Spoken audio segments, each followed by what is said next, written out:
tema da palestra, né, da nossa conversa aqui, na verdade, são projetos inovadores em diferentes segmentos e escalas. Então, é um pouco da atividade do escritório que eu vou exemplificar com alguns casos de projetos realizados e alguns projetos que estão em andamento, que a gente teve autorização dos clientes para mostrar.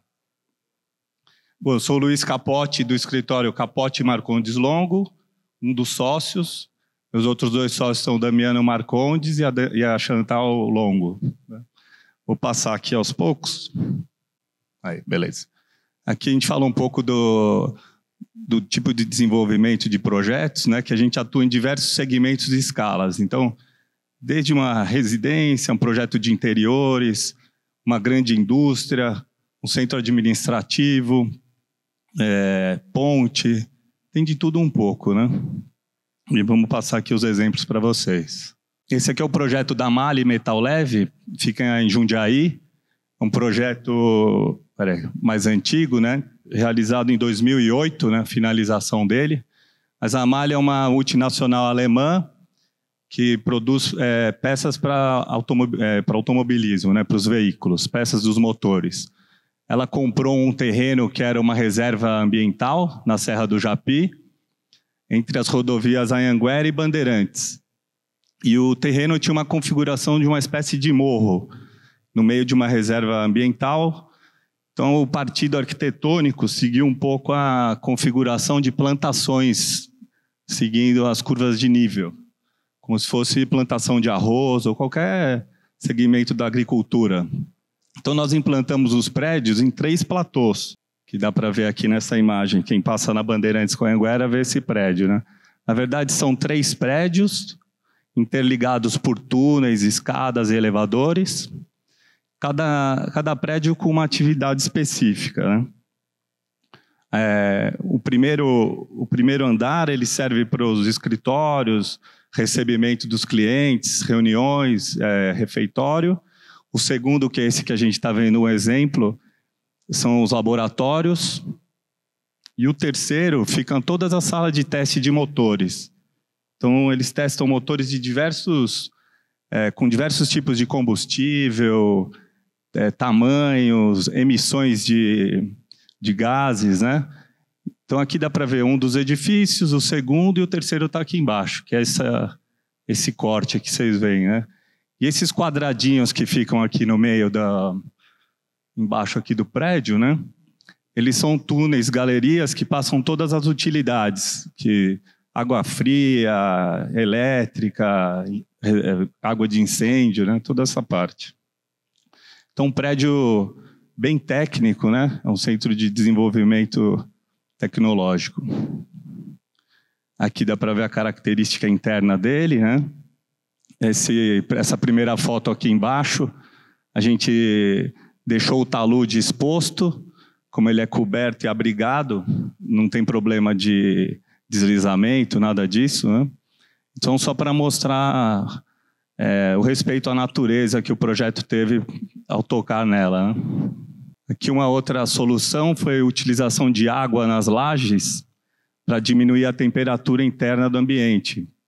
Então, isso foi aferido pelo próprio cliente e resultou numa economia de ar-condicionado de aproximadamente 4 graus, que é bem significativo, né? Então, esse aqui é o MAHLE Metal Leve. Esse aqui é um outro projeto, como eu falei, das escalas. Aquele tinha 15 mil metros, esse 123 mil metros, né? Ele não foi 100% executado, vou dizer que executou uns 90 mil metros. Mas o Banco Santander escolheu a cidade de Campinas, num polo que se chama RIDS, que é todo voltado para a tecnologia. Hoje a gente está desenvolvendo um outro projeto nesse mesmo polo, que eu vou mostrar, e implantou os data centers do banco. Nesse desenho aqui em cima, a gente pode ver... apertei aqui, ó. A gente pode ver os 3 volumes dos data centers, né? Esse de cima e o de baixo foram executados, e o terceiro está aguardando a demanda do banco. Aqui dá para ver melhor na foto. O bloco da direita abaixo é um data center e o outro lá em cima. Eles ficam a 500 metros de distância por uma questão de segurança. Então, ele é o backup do outro e é o backup de outras soluções que o banco tem em outros países. Então, é um site muito seguro, né? E a gente tem outros prédios, como o centro de controle, que eu vou passar agora. Esse aqui é o NOC, né? Núcleo de Operação e Comando de todo o data center. Tem toda essa característica paisagística, você chega no local, depara com essa grande empena, atravessa, chega nessa foto do lado esquerdo, tem a visão do data center que está lá no fundo, né? Do lado direito, é a vista interna das janelas dos escritórios, que a gente configurou com uma formação com muro, ele todo protegido e abrigado por um sombreador, que também tem a função térmica, né, de reduzir a carga do escritório. Então, todos os usuários do escritório têm a vista desse pátio interno. Aqui é o final do lado direito, a foto maior, é o volume dos escritórios que eu mostrei. Ele tem uma possibilidade de ampliar, nesse mesmo sentido da foto. E do lado esquerdo também é o núcleo de operação, que é uma espécie de anfiteatro, onde todas as atividades do data center são monitoradas 24 horas, 7 dias por semana. Essa aqui é o data center por fora, um deles, né? É um prédio que tem essa parte que a gente consegue ver o concreto, tem mais ou menos uns 6 metros de altura, mas para baixo a gente tem escavado, tem mais 2 andares de 8 metros. Então ele é um prédio semi-enterrado, né? A arquitetura do nosso escritório propôs essa compensação de terra para não escavar muito, não atingir o lençol freático do terreno e diminuir o custo de implantação. Então, a gente vê aqui só um pedaço dele, né? Para baixo, a gente tem todos os outros 2 andares, que são os data centers propriamente ditos. E é uma instalação muito técnica, né? Muito ar-condicionado, instalação elétrica, redundâncias de incêndio. É um projeto multidisciplinar bem complexo, muitos projetistas de diversas especialidades. Essa aqui é uma fábrica de tintas no Rio de Janeiro, numa cidade, na verdade fica na cidade do Rio, no bairro de Santa Cruz, que é um bairro muito quente. E a gente projetou, esse aqui é o edifício administrativo, que a gente vê em primeiro plano. Esse grande espelho d'água, que tem função, além de paisagística, ele tem a função técnica também. Ele serve como reserva de incêndio e de água de reuso. A gente consegue juntar tudo em uma solução só, né? Eles fabricam tintas para papel moeda, tinta do dinheiro, propriamente dita, né? É uma multinacional suíça que fabrica a tinta do euro e do dólar, inclusive. Não aqui no Brasil, né? Fabrica na Europa, a do euro, nos Estados Unidos a do dólar, mas aqui fabrica para muitos países da América do Sul e América Latina.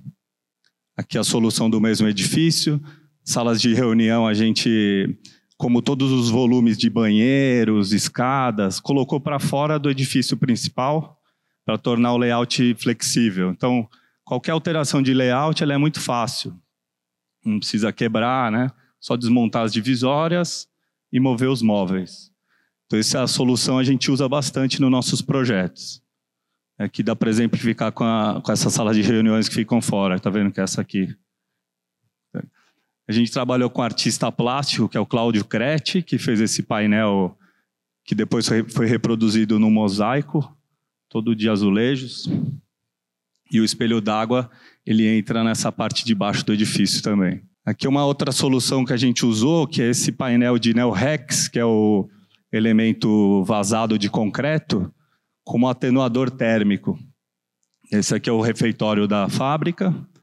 E do lado esquerdo, a chegada dos pipe racks, né, de todas as utilidades, entrando no edifício fabril propriamente dito, que são esses prédios. É importante também ressaltar que esses edifícios, eles foram alguns reformados e outros novos. Então, o cliente estava lá desde 78 nessa instalação, a obra toda foi feita com ele operando. Ele não parou nem um dia de produzir a tinta.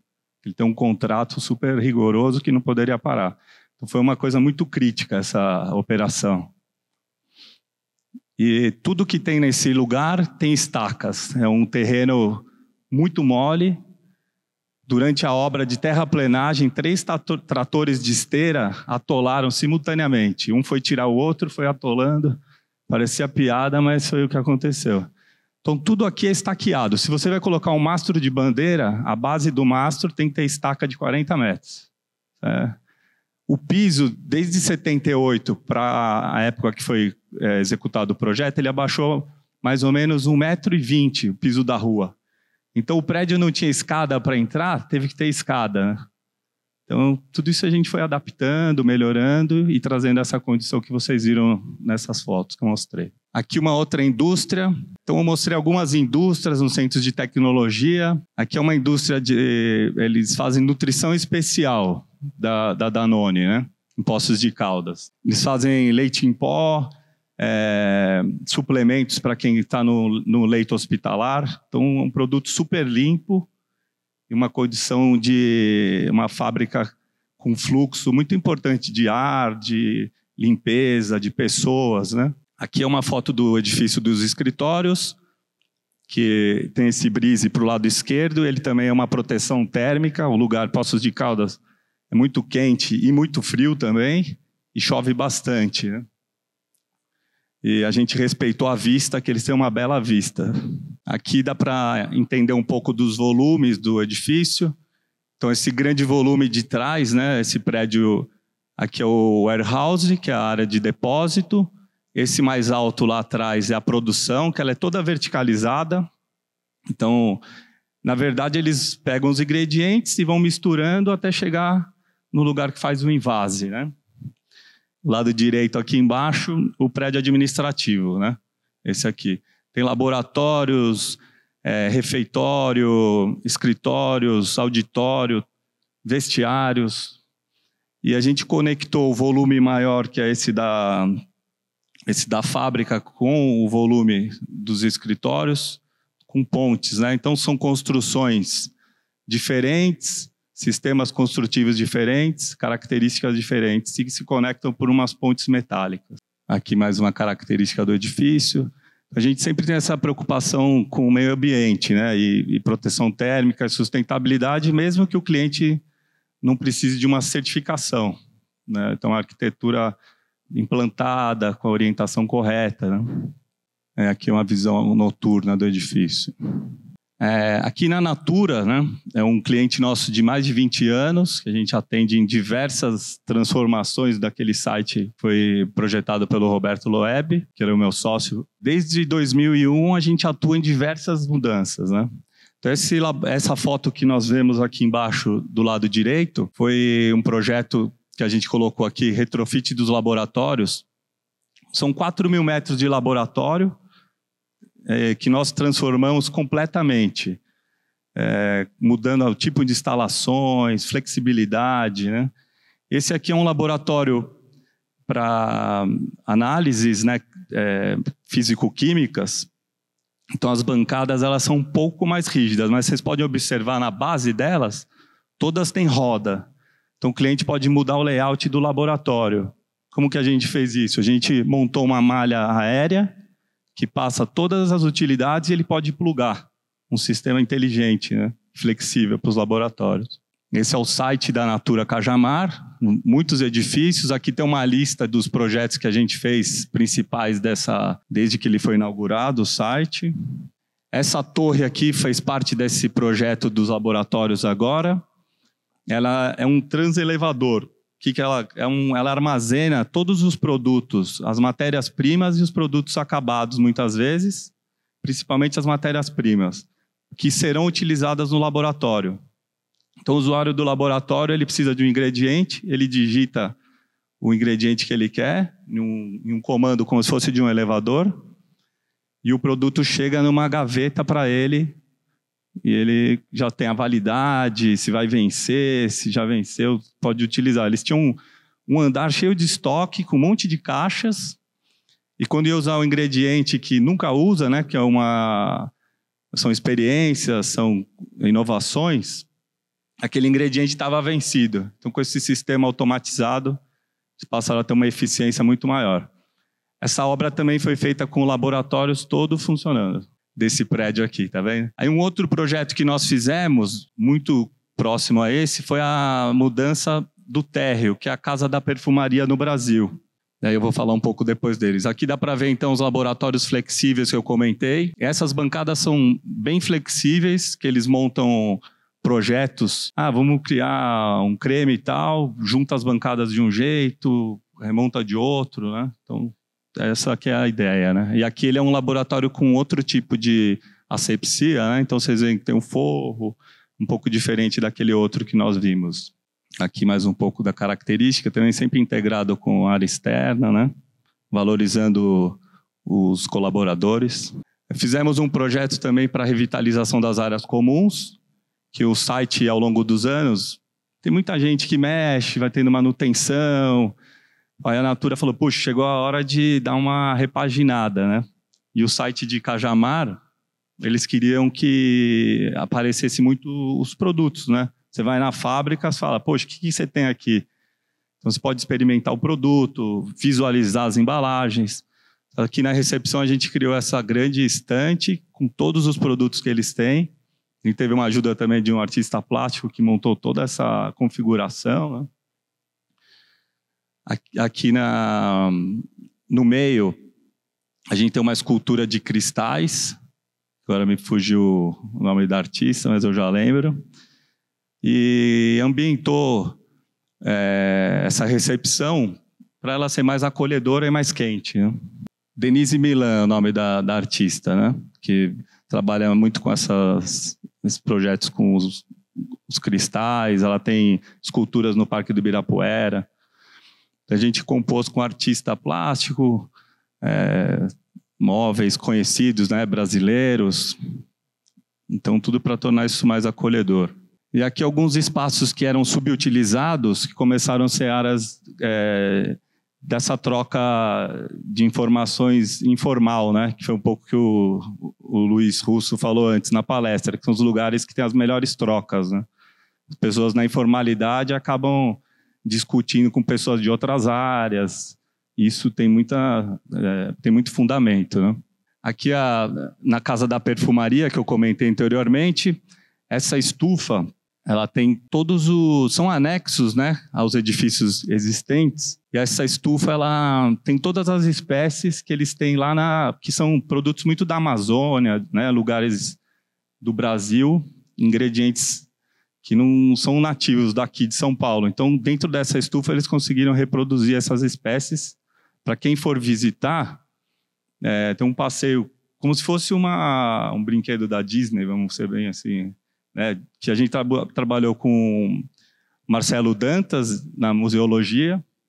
Você entra, você tem um percurso que tem a gota do perfume, tem todas umas salas que você vai passando, passa por essa estufa e termina dentro de um laboratório com o perfumista trabalhando ao vivo, no dia a dia dele, né? Então esse circuito foi criado agora. Aqui um projeto de outra escala. Esse aqui é uma cervejaria, micro cervejaria, que fica dentro da Casa das Caldeiras, aqui em São Paulo, que é um projeto de entretenimento, mas ligado a patrimônio cultural, porque a casa é tombada, né? Então, aqui dentro está instalado uma câmara fria, uma micro cervejaria para produção de protótipos. É um lugar aberto que tem... Eu vou mostrar aqui um pouco melhor. Tá vendo? A gente preservou toda a área que chama Sala dos Tanques. Aqui é um dia de funcionamento, lotada a casa, né? Fica do lado da linha do trem. Aqui era a Casa das Caldeiras, ela produzia energia para as indústrias Matarazzo. E essa sala especificamente, onde está instalada a cervejaria, ela é chamada Sala dos Tanques, que ficam os tanques para resfriamento e os tanques de incêndio. E a cervejaria ficou lá dentro. Então tem mezaninos, tudo conectado ao edifício existente, né? E tudo aprovado pelo patrimônio. Aqui também é um dia do local aberto. Por sinal, um passeio bem interessante para quem quer conhecer, de quinta a domingo. E essa cervejaria também está em expansão. Um dos lugares que eles escolheram é a Moca. Então, aqui do lado esquerdo, a gente tem a foto do... Esse aqui é um projeto, tá? Não é executado. Do lado esquerdo, a gente tem a condição atual e do lado direito, como vai ficar. Então, a ideia é transformar essa casa num bar tradicional do bairro, que é onde as pessoas entram, por aquela esquina, um boteco, né? Assim, bem boteco de bairro. Depois entra e vai abrindo para uma área mais aberta, como na Casa das Caldeiras, um grande quintal, né? Com uma churrasqueira, parrilha, né? Que o pessoal chama, fogueira, DJ, palco de música, tudo integrado, né? Aqui dentro daquela casa da esquina que eu comentei que é um boteco, a gente abriu umas janelas do lado direito para ter essa integração visual com o quintal. E aqui é o salão principal, onde tem os bicos da cerveja e os shows com música mais alta fechados, né?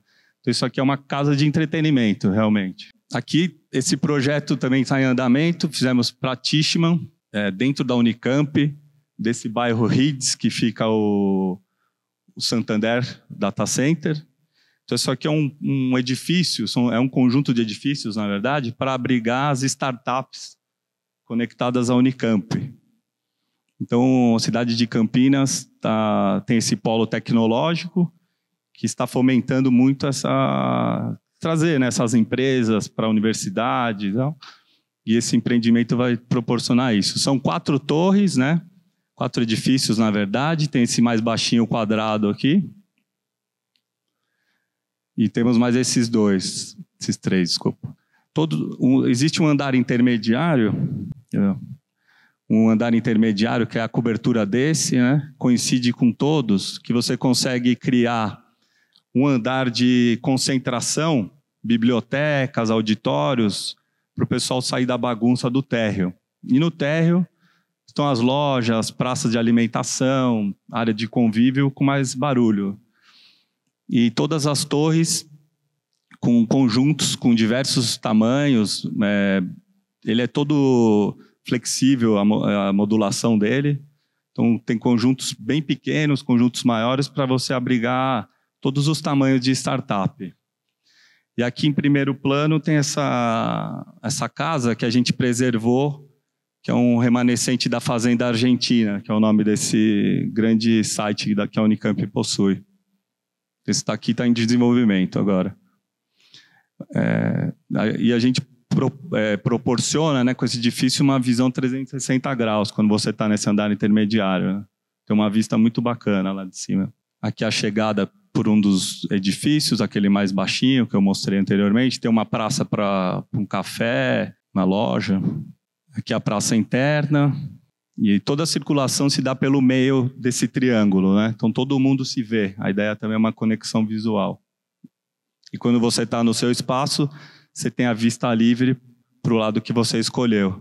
Então fica reservado. Todos os conjuntos também têm um terraço. Esse aqui é uma outra escala de projeto, um projeto de interiores que a gente fez para um escritório de mineração. Eles trabalham com ferro e ouro, né? E é um escritório de 600 metros. Então, querendo mostrar um pouco das escalas do nosso trabalho. Aqui é um perfil de detalhe, acabamentos finos, né?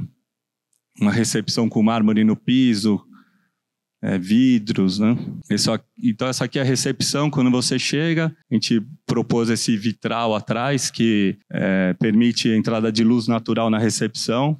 Em primeiro plano, tem 2 expositores que mostram o produto deles, que ele é um minério de ferro no tamanho, na gramatura que eles vendem. E o ouro, ele está simulado nos veios do mármore, né? Que é um mármore gold, Carrara Gold. Aqui são vistas do ambiente do escritório, da área corporativa, uma visão geral, né? Essa aqui é uma área de reuniões aberta, bem informal. E aqui é uma sala tipo do conselho deles, mas elas podem ser abertas, trabalhar juntos, né? Aqui dá para ver a sala fechada do lado esquerdo e aqui do lado direito ela aberta, conectando com essa copa aberta, né? Aqui outra visão, uma vista muito bonita. Aí um projeto urbano. Esse projeto nós fizemos para a Bayer. Na época, né, a prefeitura pediu para a Bayer 15 milhões de reais para fazer uma ponte que tinha que abrir e fechar, porque ela fica no canal Guarapiranga. Fica entre o Rio Pinheiros e a represa de Guarapiranga. Então tinha que abrir e fechar porque vira e mexe passam uns barcos para fazer a dragagem, limpeza, né? E a Bayer perguntou para a gente estava desenvolvendo um outro projeto para eles, e vocês querem estudar a ponte? mas não dá uma ideia muito audaciosa, porque tem pouco dinheiro, tá? Mas nunca falaram quanto tinha de dinheiro nem nada, né? Aí a gente foi pensando o que propor para a Bayer para ficar uma ponte barata, né? Bom, primeira coisa que custa caro no Rio é fazer fundação, né? Subaquática, Rio Pinheiros, poluído e tal. Então, vamos fazer uma coisa flutuante. Então, a primeira ideia que a gente deu para a ponte foi uma ponte flutuante, baseado na Vitória Régia. A gente chegou, mostrou para eles vamos fazer uma ponte, várias Vitórias Régias que se intercalam, né, elas se conectam. Aí a primeira coisa que a Bayer pensou é a seguinte: vão roubar a ponte. De cara, falaram, vão roubar. Aí um outro diretor, um pouco mais assim tranquilo, falou: não, o próximo prefeito pode tirar a ponte, a gente vai ficar sem a ponte. Então, teve razão, né? Aí, como minimizar esse impacto? Aí a gente propôs tirar a Vitória Régia da água, que é essa solução aqui, tá vendo? Então, são duas que elas saem da água. Então, cada uma tem uma fundação só. Ela vence um vão de cerca de 90 metros, e no meio dela a gente colocou um jardim que reproduz a vegetação original da região, que é a ideia de requalificar, né? O rio super poluído, hoje cada vez está menos poluído, muitos trabalhos de várias ONGs, governo em cima, e a ponte abre e fecha. Eles gastaram com essa ponte 5 milhões na época. Então foi um bom negócio para eles, né? Deixaram 10 no bolso. Dá para ver aqui bem. Esse diâmetro dessa Vitória Régia, vamos chamar assim, tem 12 metros, só para ter uma escala, tá bom? E ela abre e fecha com motor, passa ciclistas, ela conecta toda a ciclofaixa ao lado do rio. E ela hoje está ao lado de uma área que querem que passe carros. Existe um projeto na cidade muito polêmico, né? Uns querem, outros não, que é a duplicação da marginal do Pinheiros. Tem um trecho que ela não passa, que é exatamente esse. É a Bayer que controla essa ponte. É a Bayer mesmo que controla. É um motorzinho, aperta, demora, sei lá, 2 minutos, ela abre. Aí pode passar o arco. E essa aqui é uma configuração dela à noite, tem várias cores, né? Então depende, tem o outubro rosa, eles colocam a cor rosa, tem alguma campanha azul também, então tem essa possibilidade com fibra ótica, né? E aqui é a vista de baixo da ponte, né? Para ter uma escala, né? Aqui uma vista aérea. E esse aqui é um último projeto que eu vou apresentar hoje, né? Para a gente concluir. É um projeto recém-inaugurado em Goiânia, que nós fizemos para o Grupo Mauá. Fica dentro de um condomínio que se chama Platô Doro, um condomínio de alto padrão em Goiânia. Eles tinham um projeto de um escritório internacional para fazer uma academia e tinha umas imagens bacanas, só que eles chamaram a gente para conversar, analisando os edifícios, a gente falou, ele é totalmente inadequado ao clima de Goiânia, que quem conhece sabe que é um lugar super quente, né? Então, a gente usou aquele primeiro estudo como um programa de necessidades e transformou nesse outro complexo aqui, né? Esse bloco, na verdade, eles são 2 grandes blocos, né? Esse edifício é formado por 2 grandes blocos, esse complexo. Esse primeiro que a gente está vendo aqui são as academias propriamente ditas, né? Então, nós fizemos um grande sombreador aqui em cima, com uma chapa perfurada, ondulada, da Hunter Douglas. E embaixo, 3 blocos, cada um com uso. Então, o primeiro é para aeróbico, o segundo para força e o terceiro para pilates. E entre os blocos, a gente tem um gramado que ele está sempre sombreado. Então, se alguém quiser treinar ao ar livre, consegue. Se você está fora da sombra e você entra embaixo, parece que ligou o ar-condicionado na hora. Impressionante. Aqui uma vista desse espaço entre esses blocos, né, que eu comentei. E um outro ponto que a gente explorou muito nesse projeto, primeiro, reservar os moradores. Então, a fachada que é virada para os moradores, vocês veem que aqui são em penas cegas. Então, quem mora do lado, mais para baixo, existem alguns lotes. Então, a pessoa não quer ficar vendo a pessoa treinar e a pessoa que está treinando ficar olhando a casa, né? Ter essa privacidade. E a gente explorou a vista para a mata, que é essa vista aqui que a gente vê do lado esquerdo, em cima, tá vendo? Lá para baixo. Então, todos os blocos, eles têm bastante vidro, todos protegidos por esse sombreador, vegetação embaixo e com muita vista para a mata. Então, é um lugar super agradável para treinar. E esse aqui é o segundo bloco do complexo esportivo, né? Que é o bloco da piscina. Aqui a gente tem a piscina, tem vestiários ao lado e tal. Então, a piscina também, a gente deixou uma janela de apenas 1 metro de altura. O prédio ele é todo fechado termicamente. Nos finais de semana, esse telhado ele pode abrir a cobertura, que aí seria mais para lazer, tomar sol. Ele abre totalmente e você pode ficar num clube reservado, né?